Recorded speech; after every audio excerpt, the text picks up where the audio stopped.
A reading from the Holy Gospel according to Saint Mark. Jesus summoned the 12 and began to send them out two by two and gave them authority over unclean spirits. He instructed them to take nothing for the journey but a walking stick, no food, no sack, no money in their belts. They were, however, to wear sandals, but not a second tunic. He said to them, "Wherever you enter a house, stay there until you leave from there. Whatever place does not welcome you or listen to you, leave there and shake the dust off your feet in testimony against them." So they went off and preached repentance. The 12 drove out many demons, and they anointed with oil many who were sick and cured them. The Gospel of the Lord. Shake the dust off your feet.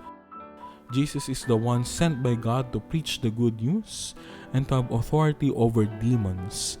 The intimate association of the 12 with Jesus is what authorizes them to do what He does. Jesus sends them to act as His ambassadors. He who receives them receives Jesus Himself and will be rewarded. But those who refuse them refuse Jesus, and this refusal will be held against them. The 12 are to give people warning by shaking the dust off their feet.